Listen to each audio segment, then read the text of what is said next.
talk about photographing the shoreline. Fortunately, Jerry covered a bunch of stuff that at our last live meeting, so I'll just barely touch on that, so it should go much quicker. But the shoreline along here, I mean, I've been going out for several years now, a lot along the coastline, San Diego, all through that whole area, La Jolla, Laguna, everything like that. So I'm going to go through some stuff here real quick. First off, talk about equipment. Same as we always talk about, having a tripod. It helps you get sharper focus, helps you zoom in, to check the focus. You want one with adjustable length and angles, avoid using the center post. You get the center post up real high, it has a tendency to wiggle around a little bit, make it a little more unstable. And you want a sturdy tripod. I know the big thing anymore is get these really, really lightweight tripods, but the problem with those are that they're really lightweight. So they wiggle around pretty easy, any breeze, anything like that. Tripod makes you slow down and really study your composition options in the scene. Helps you do border patrol, that's looking along the edges. Make sure you haven't got stuff sticking in there that you don't want to stick in there. You should have the ability to get down close to ground level. You should have a built-in level also in your tripod.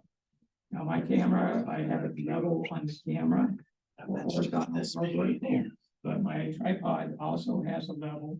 And the reason for that, what you really need that for, is if you're going to do panoramic shots, this screen's fine. It has to be level. Your tripod has to be level.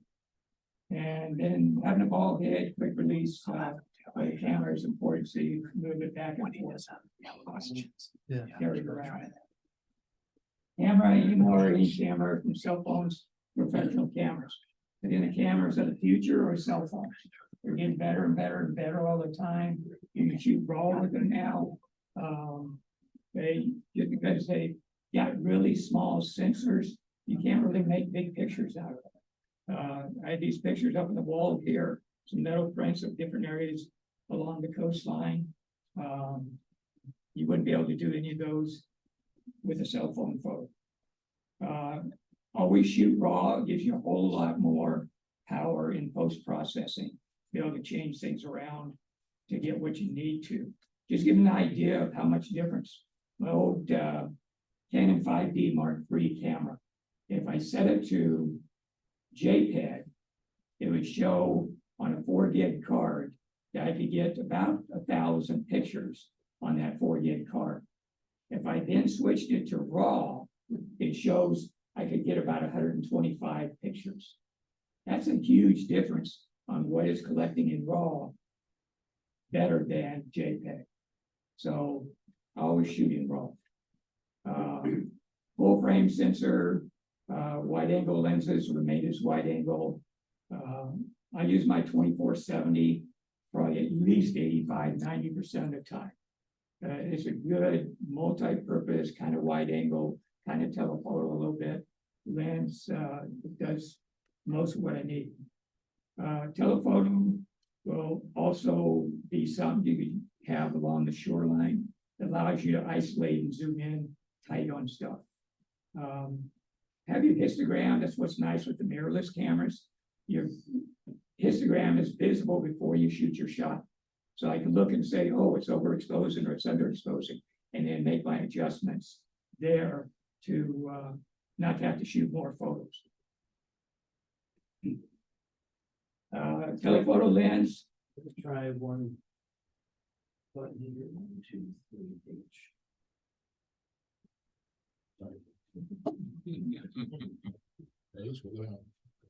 Yeah, telephoto lens that's used for your intimate landscapes, wherever you're at, out in the desert, wherever. But also, there's a lot of intimate landscapes you can get along the beach and the ocean area. It'll usually compress your foreground to the background, so it makes it a tighter picture, brings stuff in a smaller area. And usually F11 will give you your sharp focus. Some of us took a information class by Kelby, several years ago. And he was saying then, you know, F11 is the new F16. So F11, I usually shoot at F13 just to get that little tiny little bit itch more. Wide angle, of course, covers a bigger, wider area, but then can sometimes be too wide. A lot of time horizontal shots you're shooting, big wide angle is too much trying to cover in one shot. F8 to F11 on wide angles, you usually get most of the screen in focus. Also accentuate the size of close foreground while minimizing the far background size. It's just one of the things with wide angle lenses. Stuff a ways off looks a lot smaller, stuff up close looks bigger. Your focus point, I usually shoot for about a third of the way into the scene to get, if I'm trying to just get one shot, to get as much as possible in focus. Often the lower and closer to the foreground, the better. You get a lot more,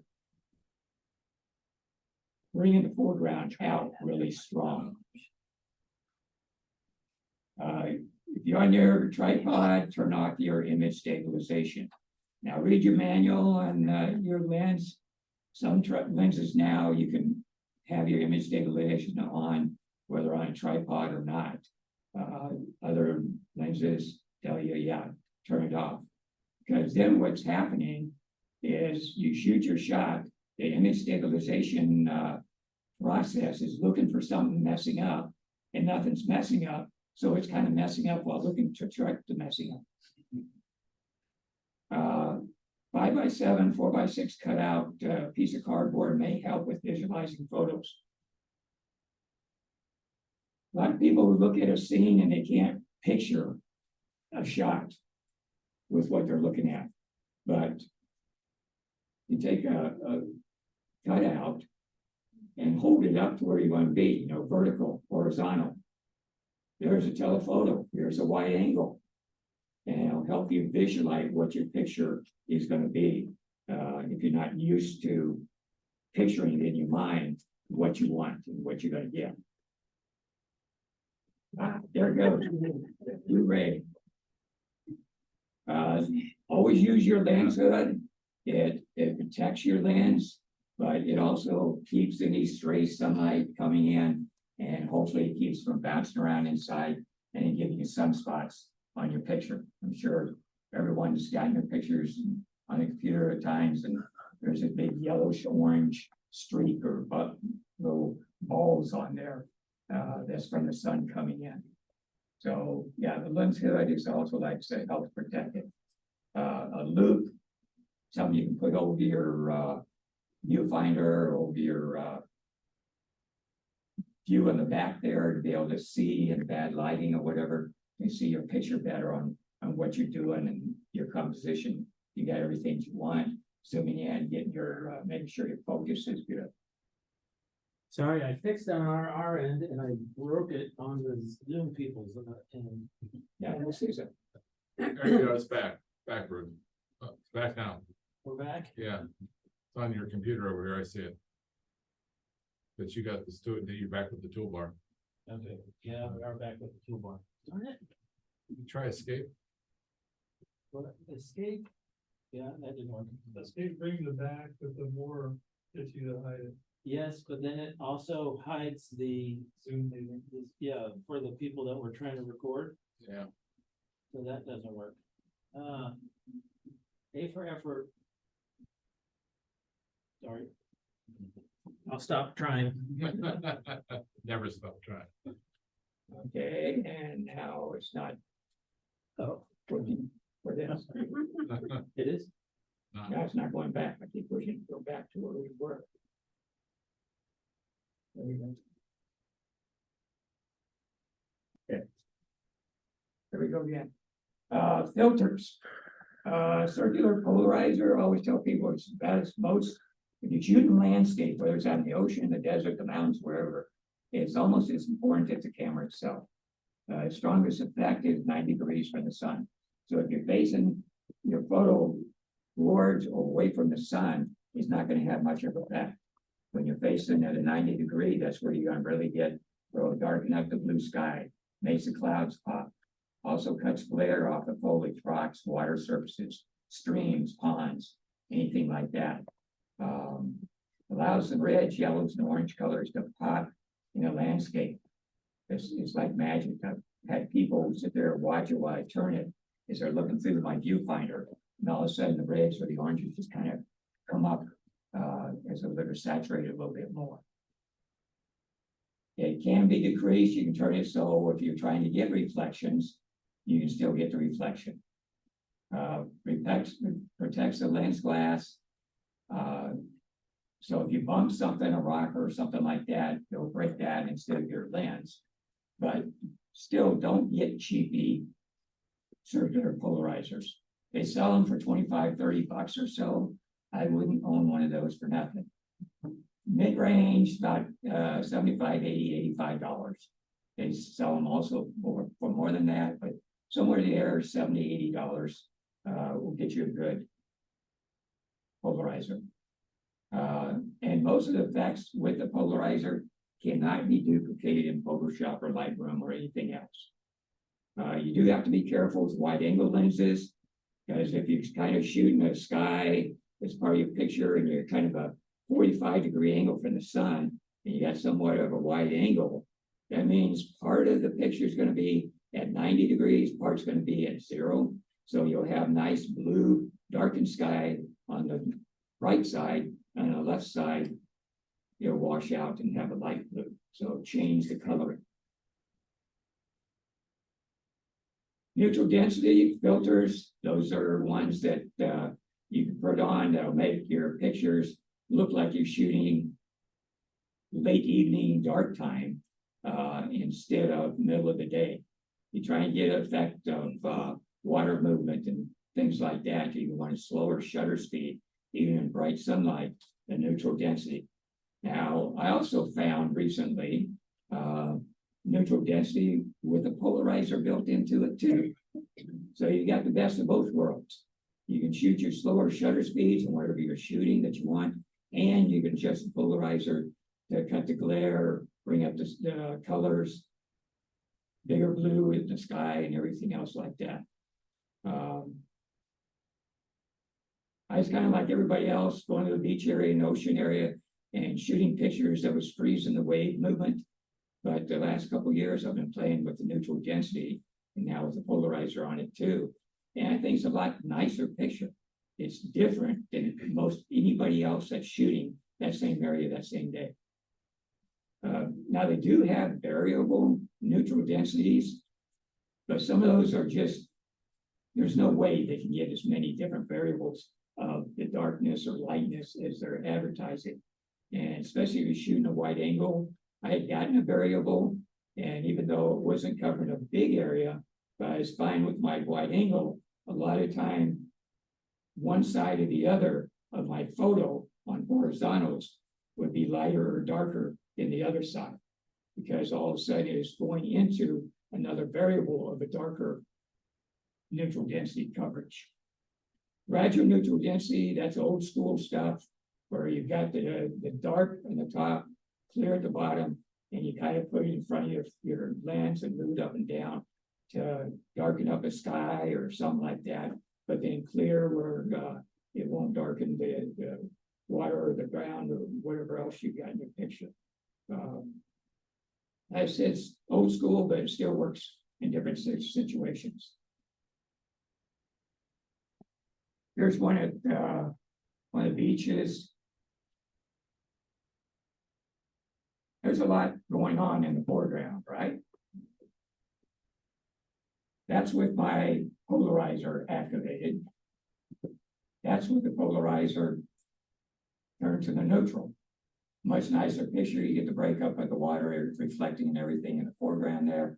And then the rock formation in the background is, again, one of those things, just because you can do something doesn't mean you have to do it every time. I said, there's a much nicer picture there than the other one. The other one's just got way too much going on in there. Shooting the shot. Again, camera on tripod. Check your level on the camera. Horizon should be level. One of the biggest problems we have times in competitions or where people are showing pictures of shot pictures and put on Facebook or Instagram or whatever, and you look and the horizon is not level at all. And when you're out shooting in the mountains, it's easy to, oh yeah, that's a hillside. But when you're shooting up at the ocean along the shoreline, you can't shoot the ocean unlevel out there and try to convince somebody that it's the ocean going uphill. So yeah, the big thing into making sure your horizon is level. Mirror lockup, I use my mirror lockup all the time, just to eliminate any slight vibration when you shoot your photo, especially in long telephoto or macro shots. I got my, usually I'll use my 2-second timer. So I hit it, 2 seconds, and it takes the shot. That'll work in most situations.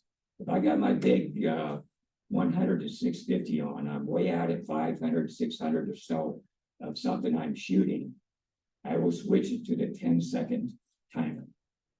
Because I can see it when I push the shutter release, and I can see at my low level mounted on top of my camera, tiny little movement at about the time that the photo is being taken. So again, and I mean, you can use your shutter release, but then that means you got this thing hanging off your camera or on your tripod when you're walking around, and I always worry about it snagging onto something and ripping the camera or whatever out of my hand. Histogram, always be checking your histogram. Again, with the mirrorless, you can look at it beforehand and correct for any issues before you even take the shot. Blinkies, again, that's your overexposure warning. You know, anything that's overexposed will start blinking black and white. Usually the sky. If I shoot my shot and I see the blinkies in the sky or wherever, then I know, okay, I've got to cut down again. Maybe I've got to shoot HDR in order to get what I want. If you got bright areas and dark areas, you're going to have to do HDR at times to get what you really want. But blinkies, you have to give you that warning so you don't go home later, open it in your computer and go, oh, shoot. Shutter release, a timer, already talked about. Camera strap, especially if I'm in a precarious situation, balanced somewhere, or even where along the shoreline, the wave may come in and suddenly hit my tripod and everything like that, or the wind's blowing hard. I got my camera strap around my neck. So if it does fall, I'm going to save it. It's a lot nicer than watching it fall over and go crash. Again, shooting raw gives more advantage in post-processing, gives you a lot more information. Most people shoot an aperture priority. I always shoot aperture priority because on my tripod, I don't care if it's a 1/10 of a second, 1/50th of a second, 200th of a second. I want my aperture with my f-stop getting me my best depth of field. I don't want to be changing that around and then find out, oh shoot, I don't have very much depth of field in this picture. Always shoot the lowest ISO possible. I always have my white balance set to daylight. Even when I'm shooting night stuff, I still have it set to daylight. The value of metering, that's where the computer and the camera is taking everything in consideration and giving the best shot for what it's seeing. Faster shutter speeds, of course, for freezing large, breaking waves. That's what really shows the power in a photograph. Grand landscapes. Again, one of the big things, lighting. Lighting. If you got poor lighting, no matter how pretty the scene is, it's not going to look good. Side lighting like this is up one of my marathons I love the most, Big Sur. You see the little bridge area back there. That's Bixby Bridge.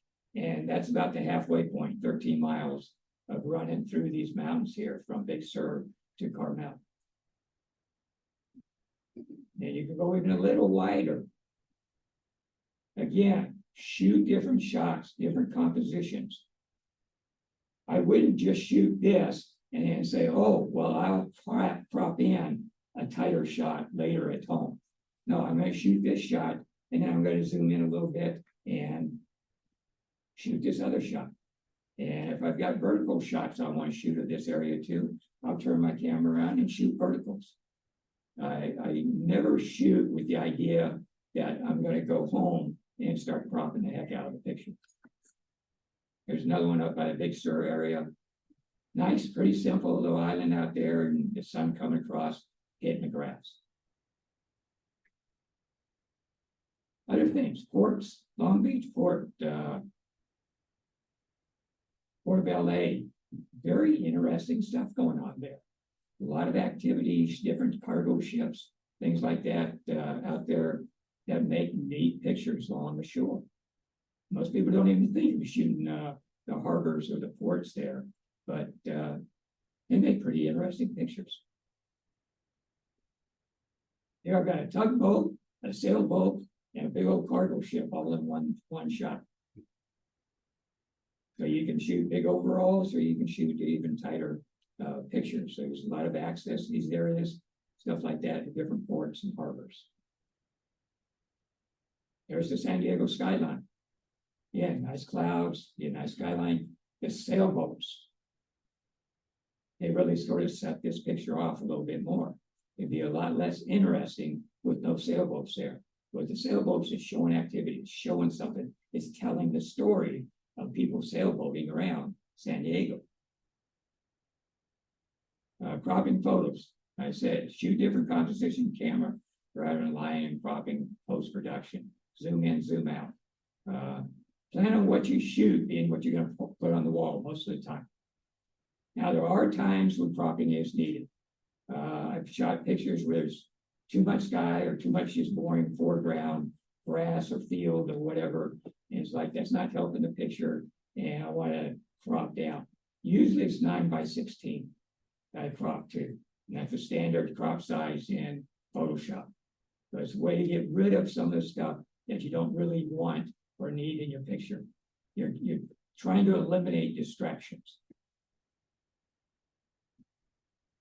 Water movement, most of the time people want the lacy, smooth look.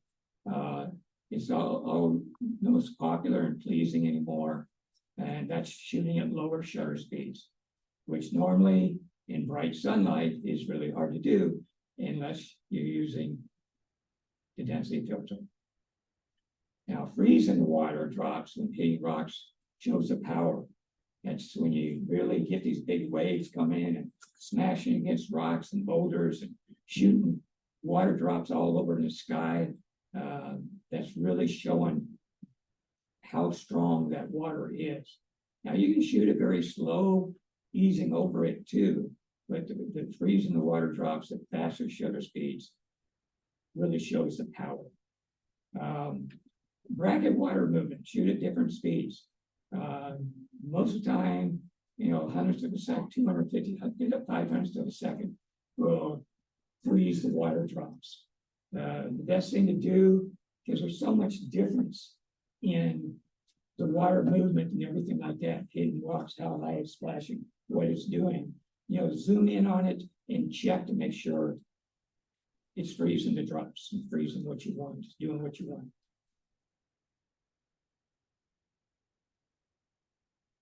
There's a picture, again, by zoom lens. Just taking out rock formations and tying into showing the power of the water coming in. And even more. I mean, something like that is showing, that's a lot of power coming in there. Other places along the shoreline. There's all sorts of areas, especially when the tide is coming in for high tide. And even great big huge rock formations off the shoreline getting hit by big old huge waves and really demonstrating the power. That's a big huge wave that smashed against those things. Then the opposite side, slowing everything down, taking 2, 3, 5, 10 second exposures, letting the water move around. And again, I bet if 100 people went out there and shot this shot during that day or that week or whatever, I'm pretty sure I'm probably the only one that got this shot. Because very few people are using neutral density filters. But it also works, shooting rivers or streams, stuff like that, water movement, even on sunny days, where it will slow the water movement down. Here's one that was, because it's a cloudy day, sometimes even just your polarizer will slow it down just enough to get a little bit of water movement. And especially when the water is drawing back out into the ocean from the shore. As you can see, I'm getting the water movement up front, but not a lot of water movement out around those rocks there. So the water movement in the foreground here is moving faster than the other water is. So I'm kind of getting two different effects there in one shot. But it's interesting. Clouds, storm clouds. They add drama to your picture. Here I've got in the left third, the breaking wave, the right third, storm cloud. You can see the rain coming down out there. A lot more of a dramatic photo than just a quick snapshot. But you got to look for this stuff. And then again, this was probably with my zoom lens, so I could narrow down the area that I was covering. Tell a story. You're looking at a photo as a paragraph in your story. Is everything in the photo speaking about the story? Create emotional mood connection with lighting. Slightly underexposed photos will create more drama. Shadows create depth, texture, and a mood to a picture. And that's what you want to be doing. You want to have someone look at your picture and connect to it and want to be there. This is pretty simple on the coast down Ocean Beach area by San Diego.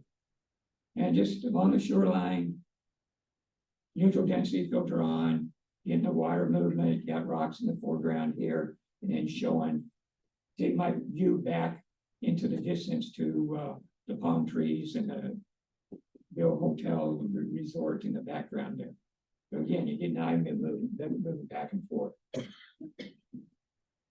Harbors, little ship harbors, personal boats and stuff like that can be interesting to shoot too.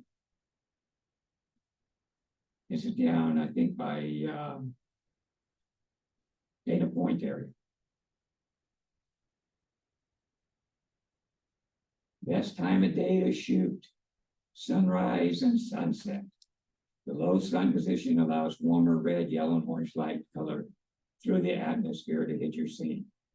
But a lot of people don't realize when the sun is real low on the horizon either side, it's going through a lot of the stuff that's in the air before it hits your scene. So it's picking up yellows and reds and oranges and stuff like that, kind of coloring, and then hitting your scene and putting more of that color in there. That's why you get the nice color sunrises and sunsets along the landscape. Overcast days, again, if it's a stormy day, overcast days eliminates bright, dark, contrasting areas in the scene. You know, a sunny day, you got shadows, you got bright areas, you got dark areas, you got trees and buildings, people even. You've got their shadows, dark areas, light areas, which is hard to eliminate. You can't get rid of it all. Because it's overcast, it's like they suddenly put an umbrella over the whole area, and now everything is nice, even lighting. Twilight, it's a short time before sunrise or after sunset of semi-darkness, before it gets dark and after sunset.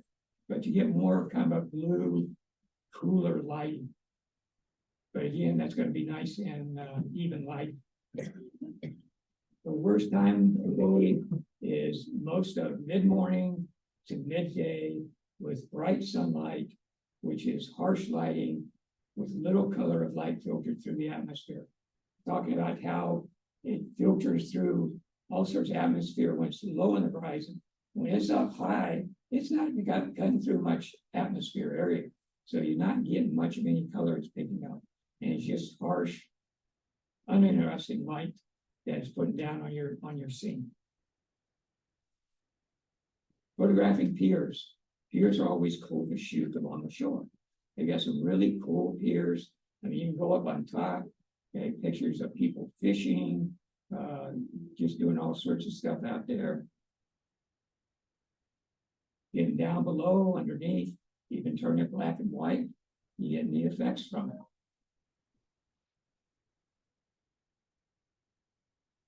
This is underneath the pier out at Catalina.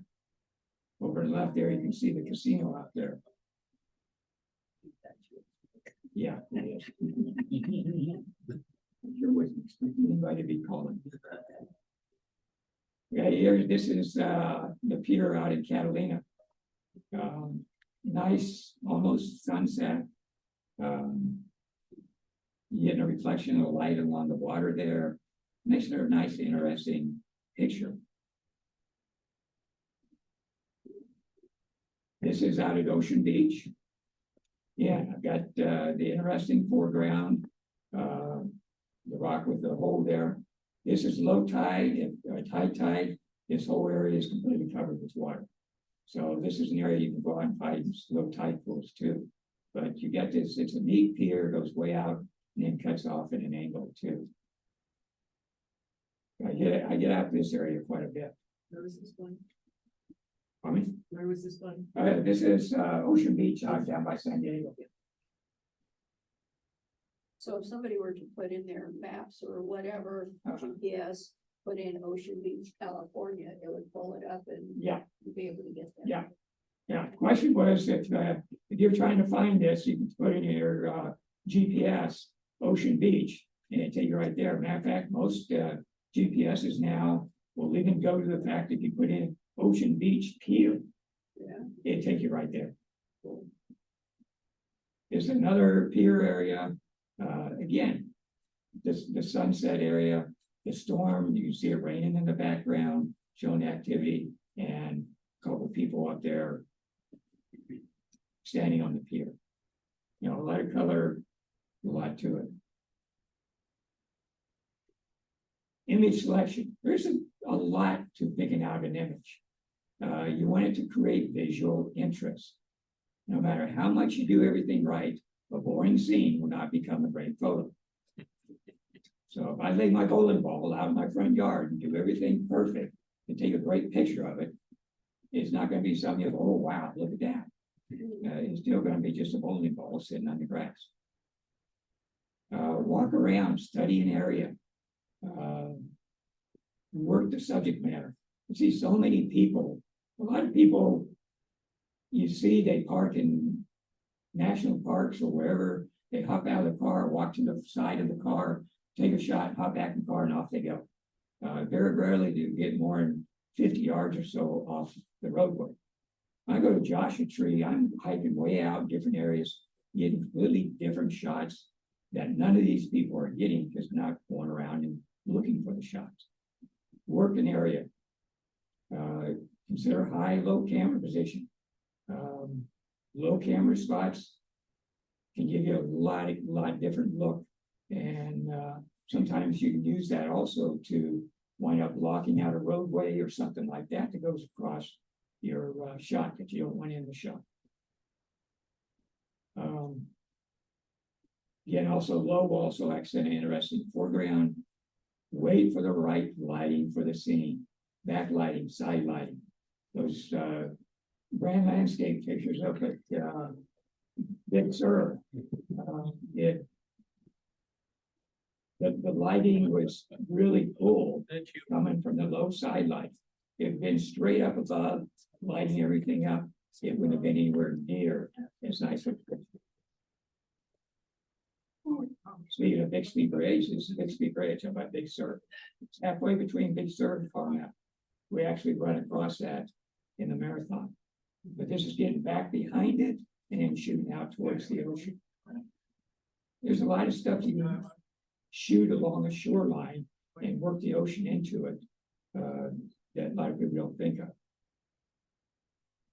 This is up at Big Sur. And if you look kind of up at the left top of that hillside there, there's a couple people standing there at a little walk area.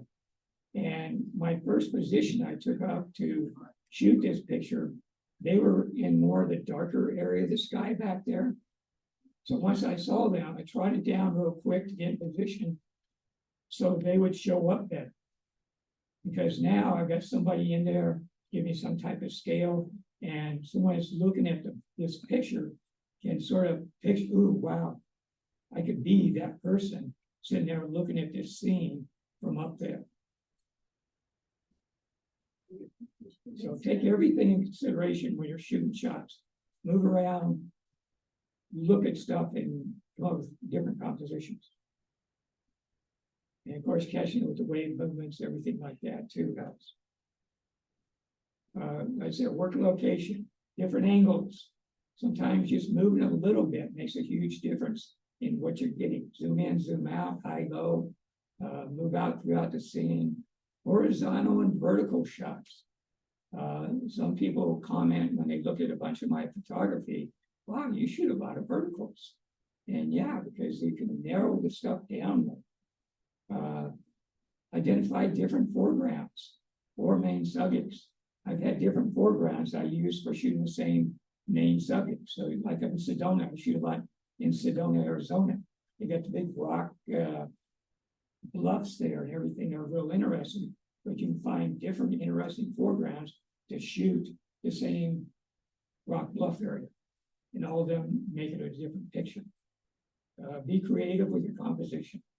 Don't shoot the same thing everybody else is shooting. Composition helps tell the story. This we're going to be going Saturday night. This is shooting from Coronado towards the San Diego skyline. And we got super lucky. It's kind of a cloudy evening, and which made it so the city lights also lit up the sky. So it's kind of this orangish tinge to the sky rather than just a black sky. You wouldn't be able to see stars or anything anyway. But this made it even more interesting. But on the bay there, long exposures, you're getting all the reflections, which really, really adds to the photo. And there's just moving just a little bit further off, a little different angle. And look at the difference of how much reflection we're getting in the other colors, the green and the blue. Totally different picture. There's another one with the foreground, a little boat dock area out there. Shooting the same skyline, but again, putting some in there to change it around a little bit. Totally different. Work a location, shoot different shots. This scenario that we're going to Saturday night, it's a little park in Coronado, and it's got the flowers and stuff like that right along the shore, shooting towards the skyline. Here again, shooting piers, water movement, work in the area. Same pier, but totally different pictures because I moved to another spot in a different foreground.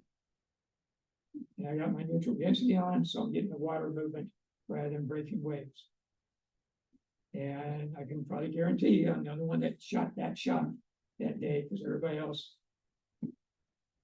was just freezing the water instead of letting it move. Image selection, ideally have an interesting foreground, strong main subject. You can't have a wimpy main subject. If it's a wimpy subject, people aren't going to be interested, it's not going to catch their attention.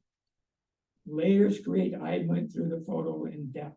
You want people to look at different parts of your photo.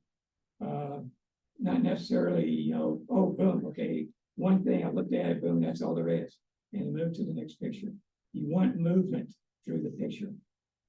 Leading lines, S-curves, diagonal lines, same as regular landscape photos. You still do the same thing along the ocean shore and stuff like that.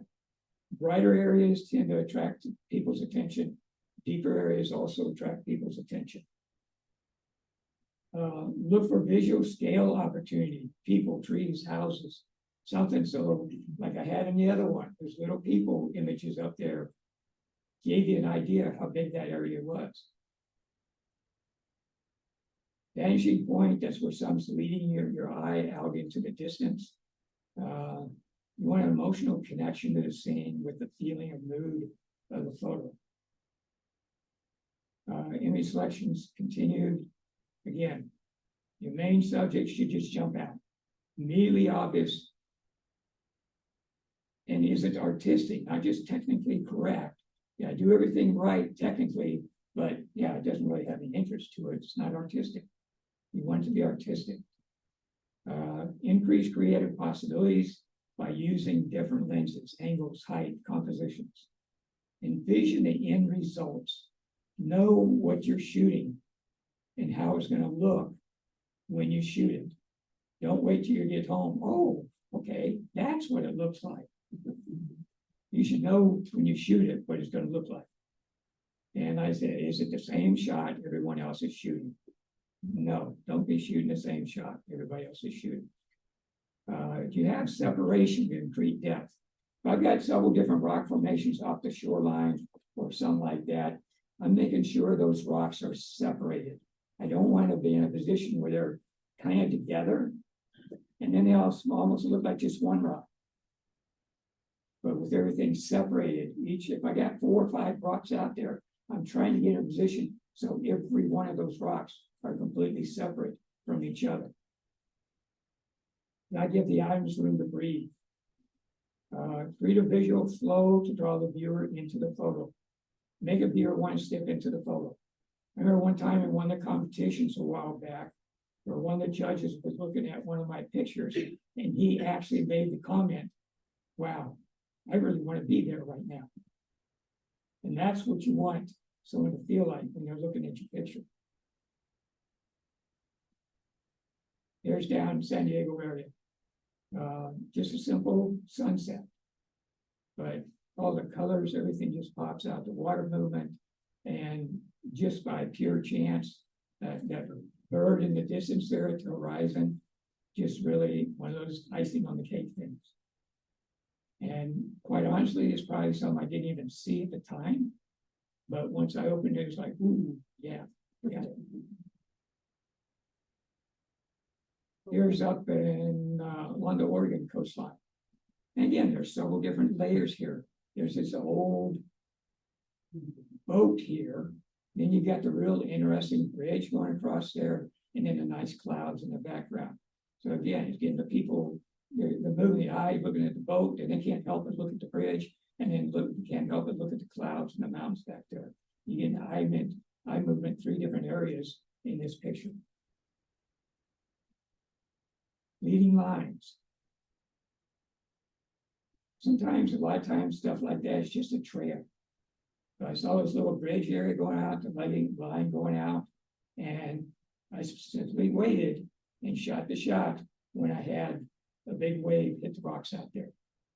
So, I mean, this leading line is going out right to the waves hitting the rocks. There again, another little leading line. Foregrounds are important. We'll talk about foregrounds in a little bit. Again, you got a trail leading out, leading your direction out there. Now, there's one big rock formation kind of in the middle there. It doesn't need anything to lead you to it. That just pops in your mind right away. It's probably the first thing you see when the image opens. So you don't really need a leading line directing you there, but it's directing you more to the rocks in the background. Vanishing point. It's taking your view way out into the distance. This is actually in Florida. A number of years ago, we went to Florida on a trip doing photography. And I found out very quickly in Florida, once you've been to one beach in Florida, you've been to every beach in Florida. They all look the same. They're all the same, just flat white sand going out to water. So you got to look for piers to give you something to put in that picture. Piers and clouds, sunsets. This is the pier out at Ocean Beach. And again, a different unique angle down from the bottom, looking up at it. You just see it going way out into the distance. And I've got this clump of sea moss in the foreground. That's my foreground. You can't help but see that. It just pops right in your vision as soon as the picture comes up. But it gives you movement again, looking at that, looking back up at the pier there. Then looking out the clouds. So this pier goes out and leads your view out to the clouds. Getting under again and shooting underneath the length under a pier makes it really interesting. One person in the audience commented they've never gotten that shot yet, but it's fun to do, it's fun to work at, and when it works out nice, it's like this. I mean, it's really cool. Just like Jerry went over last month, there's composition philosophies. They're philosophies, they're not laws. They like the rule of thirds, PowerPoints, horizon, positioning. It's not something that you need to do all the time, but most of the time it helps your picture. Now, there are times I've taken shots with my main subject right in the middle and it works. But most of the time it looks better to the right third or the left third. It just makes for a better feeling to the picture. Odd number items, 1, 3, rather than 3 or 4. For some reason, again, I'm more pleasing to viewers. Simplify it. Keep the whole scene interesting, but not busy. If too busy, the viewer does not know where to look, and it's confusing. What's the main subject? And I've seen pictures people put on Facebook or different things like that, and I'm looking at the picture. Okay, what are they shooting here? What am I saying? Oh, okay, there's a bird right there. But it took me looking through the picture to find where their subject matter was, if I ever did. Build a frame with the most interesting areas of the scene. Negative space can be done and work very well. That's where you've got a big open area compared to just a small area of your main picture. You have to have the right situation and circumstances for negative space to work really good. You want to create an energetic balance throughout the picture. And all these, I mean, I'm talking about everything along the shoreline, but it works for everything that you shoot.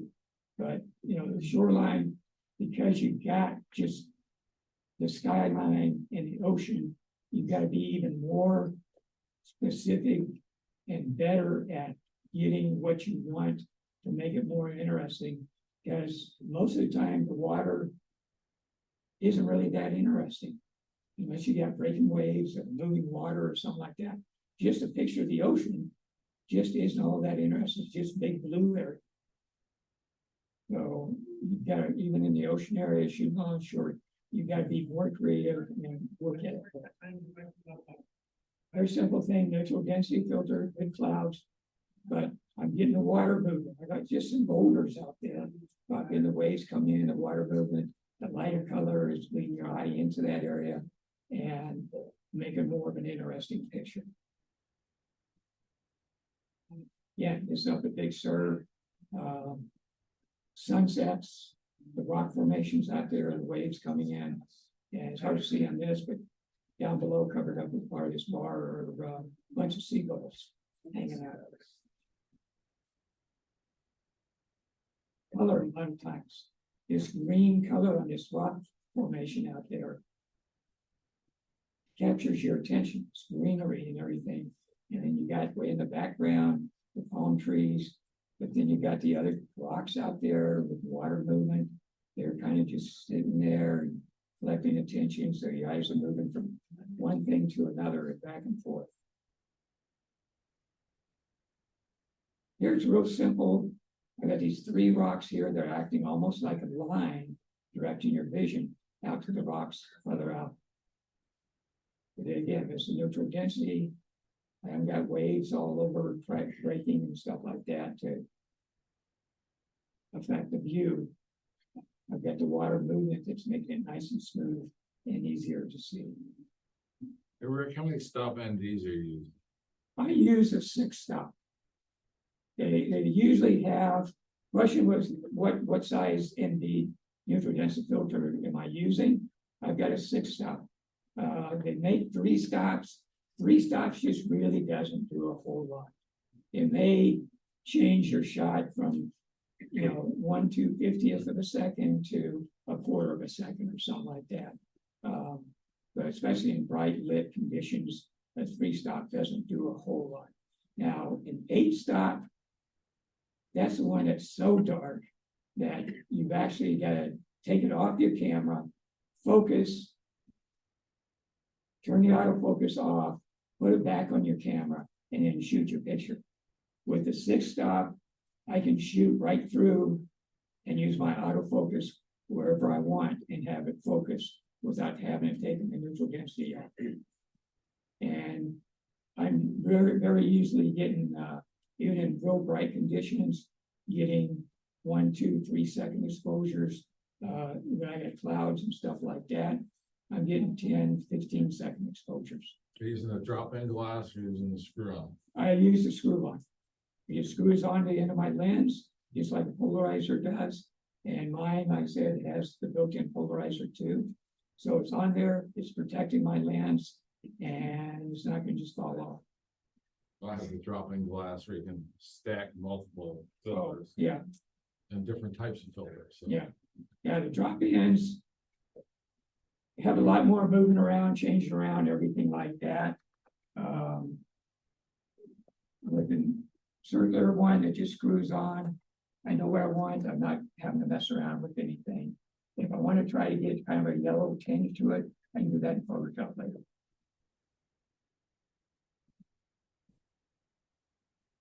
Lighthouses. Again, very interesting subject matter. So most lighthouses along the ocean are real neat areas, very scenic areas. They're usually very scenic themselves, very pretty. So a lot of times, yeah, they're a good subject matter to put in a picture. Here's one that's up in Northern California, and here I'm using negative space. Got a lot of ocean out there, a lot of sky, but it's showing all this area that this lighthouse is responsible for. And there's another building off on the side there, nice with the bright orange roof and everything, really gets your attention. But it's really showing this big wide open area that this lighthouse is responsible for protecting. Or you can zoom in, get your telephoto out and zoom in on it and get a close-up photo of it too. This is Point Reyes up by San Francisco area. And again, using a negative space. I mean, it's a neat little lighthouse, everything like that, the trail going down to it. But again, all that ocean, all the sky, everything out there, with the icing on the cake, I saw this sailboat come in that direction, and I waited until it got into my picture, and that was the icing on the cake. It's showing this little sailboat out in this big old ocean area with this lighthouse. So again, it's telling a story. Another lighthouse. There's just so many lighthouses, so neat that you get pictures of. Tide pools. Tide pools are really a blast to shoot photos of. It's got to be low tide or close to it. That's when all the water draws back out, and that exposes the little holes, little divots, different things like that, where marine life is taking refuge and living. You're probably going to need your macro lens because you're shooting little stuff. These aren't big old huge fish in there. They're very small. Most of the stuff is very small, so a macro lens will help. Again, you still need a polarizer because you're still going to be shooting through water, and it's a little puddle of water, and you're still going to have reflection of the sky. So you turn your polarizer, get rid of the reflection of the sky, and you see down into that pool of water that you want. Image stabilization, again, probably you're shooting handheld at this point. You also want to use fast shutter speeds, because you don't want to get home again oh, I got a picture of this real fuzzy fish or snail or whatever, because you were moving around. Now yourself, be careful moving around on rocks. Could be slippery or harboring life. An area where the water is just drawn away from and still wet can be very slippery, but especially anything right along tide pools or anything like that. You don't know what's living in that area that you're walking around. So you gotta be real careful where you walk. And at the same time, watch for sneaker waves.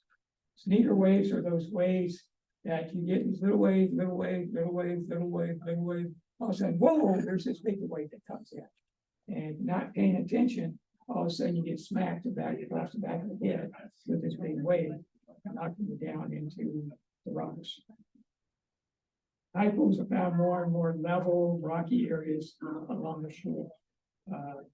Deep cliff areas and stuff like that, you're not going to have tide pools there. It's just a matter of looking around. And you gotta look hard because all this stuff is small, and the reason it survives is because it's hidden. And you really gotta work at finding the stuff. Sometimes it's even just a seed laying in the water. And all of a sudden get some bubbles around it and attract your attention. Or it can be very vital.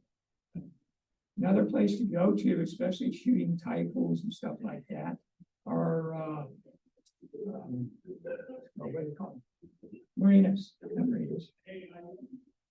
Aquariums. Yeah. You're telling people you before you get over to it. Yeah, aquariums a lot of times have their own little tide pool areas. They've got different little viewing areas of water and different things that you go in and shoot photos of and stuff like that. Especially they've got a lot of different tide pools areas that they have wildlife living in. This guy I shot at Ocean Beach a little while back, and you've really got to look for these guys. This is yeah, they camouflage. They live because they camouflage very well. If he was a bright yellow, one of these seagulls would have grabbed him a long time ago. But this guy's wedged in between. This is only maybe 3/4 of an inch tall area that he's wedged into. You've got to really look for him and follow him, and then really work at trying to get a picture of them. Abstracts. Especially when the tide is going out. As the waves are going out, they're pulling dirt, they're pulling leaves, they're pulling stuff that's doing stuff along the shoreline. This was at low tide, and I was looking at an area like this. It was probably about 30 or 40 feet long with all sorts of stuff. This is only maybe a foot long area out of that. But it looks like a real abstract painting. But it was some that just the waves created as they were going out. Super neat. Now this was an area we were shooting and looking for stuff, and I saw these little bridges all along that one area of the rock. So this kind of gives you an idea of what I was looking at, and then I went and zoomed in real tight on it and shot my abstract real close up. Just a little bridge area in here that most people walk right on by without even looking. Same thing, a lot of the rocks along the shore, different areas, the water does all sorts of stuff to create its own little abstracts over time.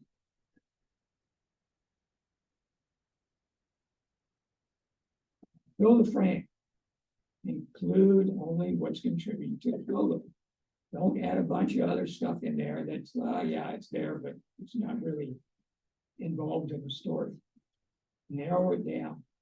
Clouds contribute to most scenes. If it's a cloudless, sunny, uninteresting sky, composed with little to no sky in the focus. Um, if I'm checking the weather, I'm thinking going down Ocean Beach, La Jolla, Laguna, Joshua Tree, anywhere, I'm checking to see the weather. If it's just bright blue sky day, I'm not going. It's a WOTAG. WOTAG. Anyone know what that means? It's a waste of time and gas. Because I know I spend all the time driving down there, paying for the gas, get down there, shoot pictures, come back, look at them, and never do with them anything with them. Because I'm not gonna like them. That's a WOTAG. Usually the worse the weather, often the more dramatic the photos. Don't, again, like I mentioned before, don't photo too busy of the scene, break it down.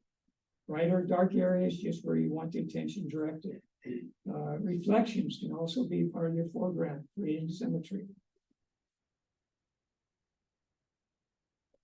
I mean, there's not a whole lot to that picture, except for sky and water and the shoreline there. The water's drawing out, back out to the ocean on there, creating water movement, but makes for an interesting picture. This is La Jolla Cove, and I got this shot only because I've been watching the weather for a few days, and all of a sudden it was showing cloudy on this day, and I said, okay, I'm going down to La Jolla. This is what I shot. Checking the weather is so important. And of course, thinking good things to shoot pictures of. There's some people just sitting out watching the sunset. Simplify the scene. I mean, it can't get much simpler than that. But it's an interesting picture. There's a belief that the simpler something is, the better. If it's simple, it's easier to understand and visualize. If it's simple, it lacks clutter and confusion. If it's simple, it's easy for a viewer of your imagery to easily discern the subject. You're not looking all around to figure what am I supposed to look at? What's the best part of this picture? I don't know. If it's simple, it jumps right out at you. Yeah, pretty simple. This is along Ocean Beach. Very simple. Now, one thing you got to really watch for and hope people do when you're shooting longer exposures with your neutral density to get the water movement, you're hoping that whoever's in your picture is going to stand there the whole time during the exposure. And not move. Yeah, if they start moving around, they're just a blur up there. So sometimes you may have to shoot a couple shots because 3 seconds into your 15-second exposure, the person turned around and walked away. This is a natural bridge up in Costa Mesa. Nice, simple shot. But the clouds, I mean, clouds just foreground, have the foreground again, kind of put the base on your picture and leading into your picture. Here I got some of the water movements, pretty low abstract, some rocks there, and then the water coming in.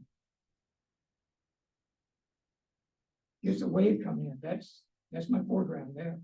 This is Face Rock Beach up in Oregon. That rock on the very far left, when you look at it out there, it looks like somebody laying down in the water. Yeah, it does. Yeah, hence the Face Rock Beach name. Yeah, I just got in a different position. I got this little rock in my foreground. Completely different picture than that shot, but the same basic picture. Are any of these focused accurate? No. No, all these are just one shot.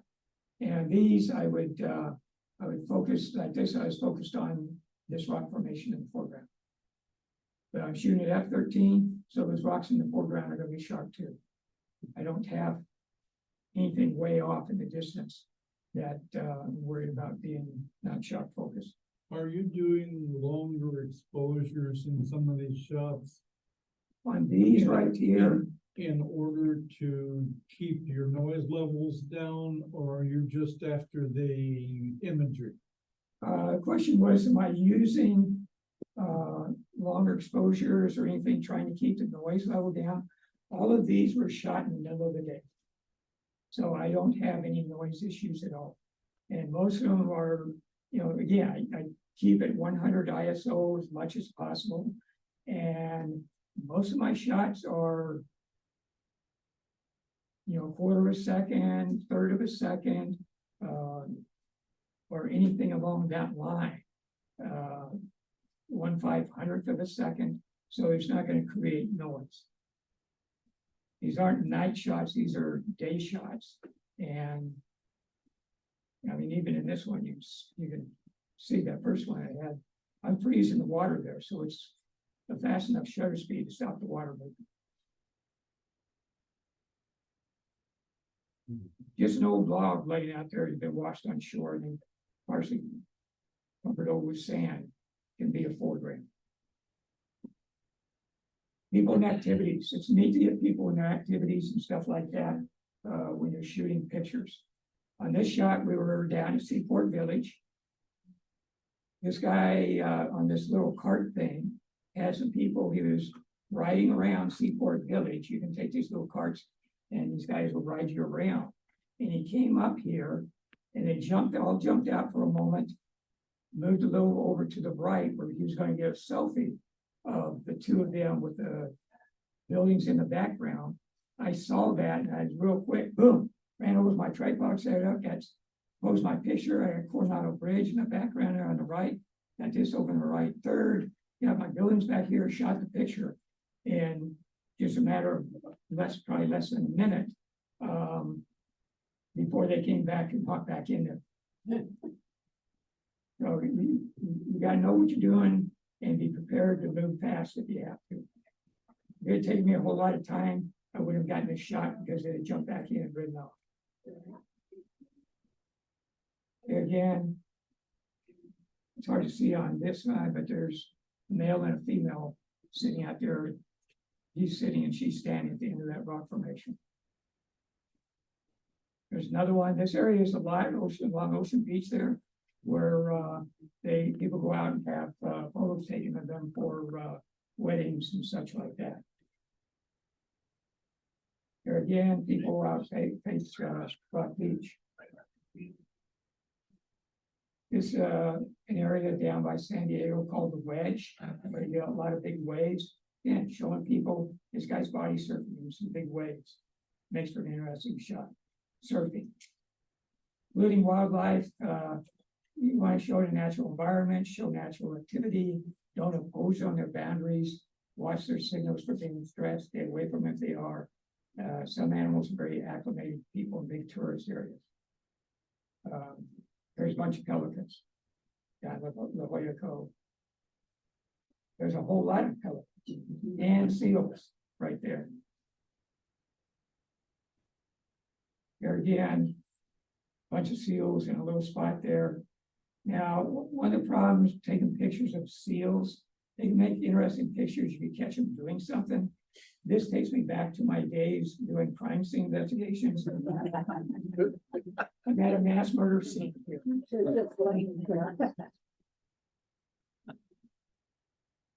Yeah, very simple. I've got a bird in the foreground there, right in the area where the shadow is hitting from that rock. Very simple. Or you may even catch a couple of seagulls flying over a piece of pepperoni pizza. Horizontal and vertical, run out of time, but I'm gonna speed up real quick here. Horizontal covers most area and what most people shoot, but sometimes it's way too much. It's good for grand landscapes, but a lot of times I say you get way too much in there. You want to narrow it down. Verticals, that's why I shoot a lot of verticals. Covers more of a concentrated area.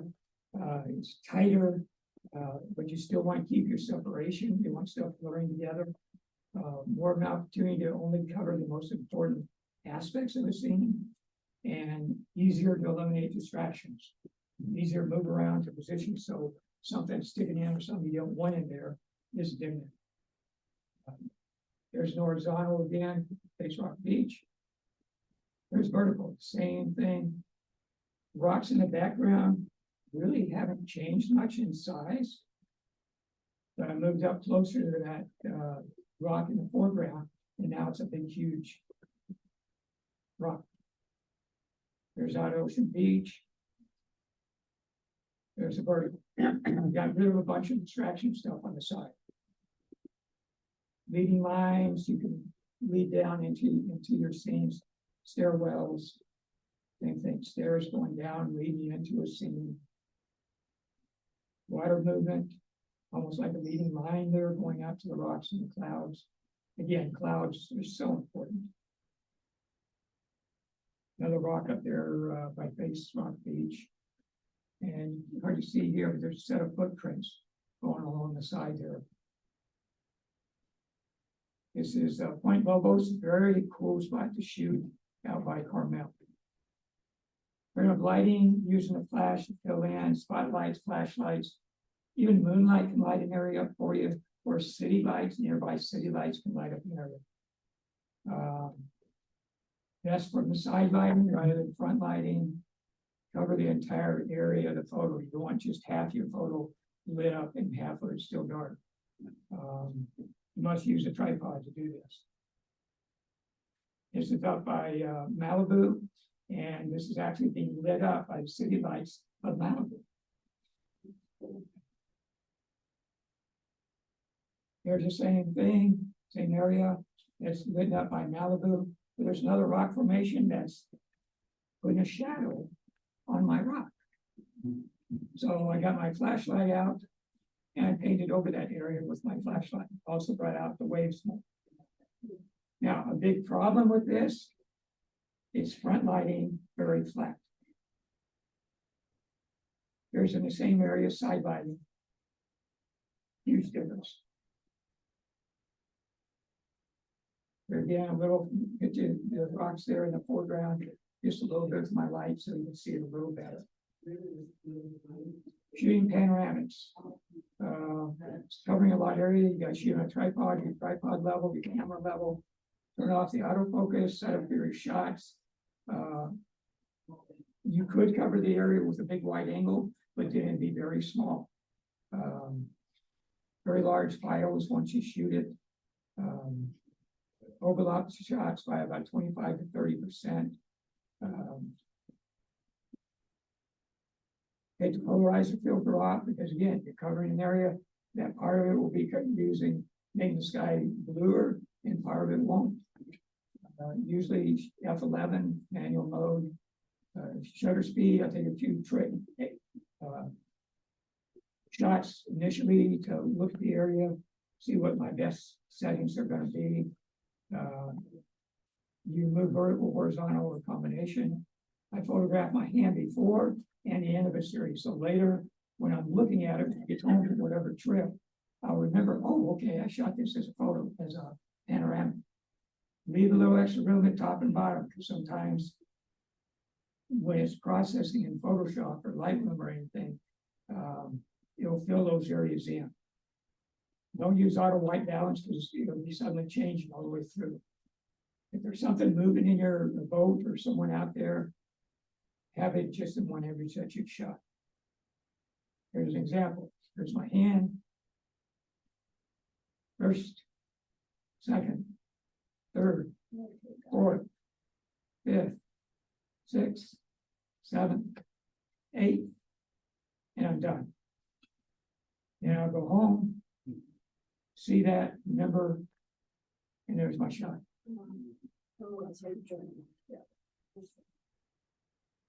Came out pretty cool. And could I have shot that with a wide angle? Yeah, I could have shot it with a wide angle, but I guarantee you, you barely see that rock formation out there. You barely see the hillsides in the background there, and all those other rocks, everything like that would be very tiny. Because the wide angle would just stretch it out and make it very small.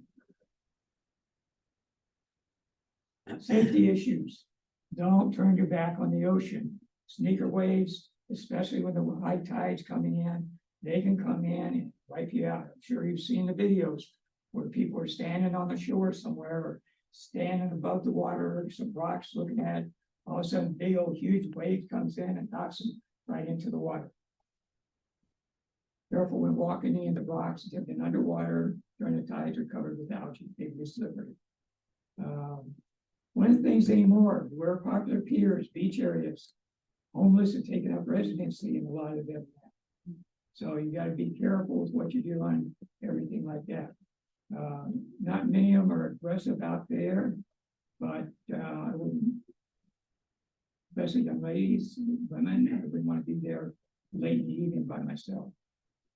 Whenever leaving your camera gear, bags in your car, make sure they're not visible. They're locked up in the way. Every place is getting car burglaries like crazy. Watch the weather, storm clouds for drama. Lightning. There's lightning out there. Use common sense and caution on walking out there and standing in a lightning storm. Rainbows are great to get if you can. Strong winds again. Don't walk away from your camera on your tripod in strong winds.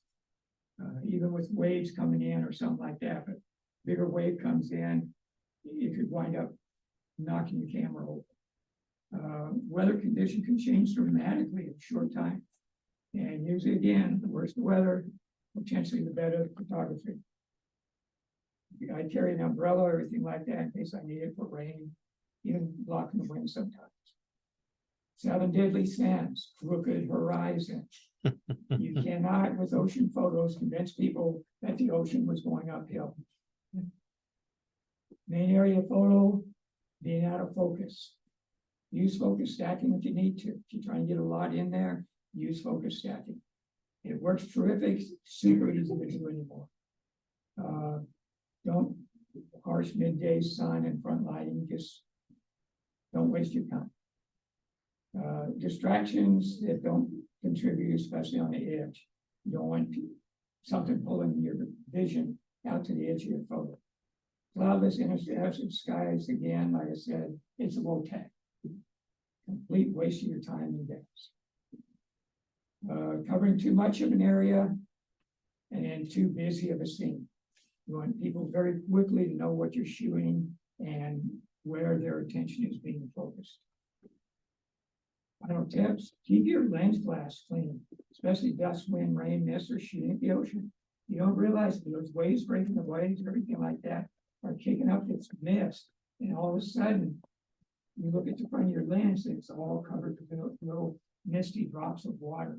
And of course, when you get home, you're going to have this blurry kind of picture. So I'm constantly checking just to make sure, and then have something to be able to clean it with without just smearing it all around. Always check your camera settings, make sure they're what you want. I have a problem. I don't shoot image stabilization very much because I'm mostly on a tripod. But if I do, somebody have to get off a tripod to shoot something, and I've got to remember, okay, turn the image stabilization off when I put it back on the tripod. And sometimes I'll shoot a few shots and shoot, okay, I did turn that off. You want to maximize your depth of field with focus stacking if needed. Be creative in your shot selection.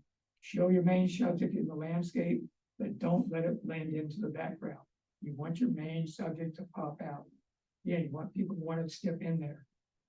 Again, for great photos, go to great scenic locations. There's lots of places along the coastline out here on the West Coast, all up along the coast here. I mean, all through San Diego, La Jolla, Laguna, Oceanside, all the way up through there. There's Crystal Cove. There's so many spots. And as you go further north, just spot after spot. And then you get into Oregon and Washington, and it's even more. I mean, you drive along the coast in Washington or Oregon, and about every half mile, oh, I need to stop here. I need to stop here. So there's lots of places to go to and lots of stuff to do. Yes. A really quick question. If you're going down to shoot, like, say you went, say you want to go down to San Diego, or let's say you're planning, like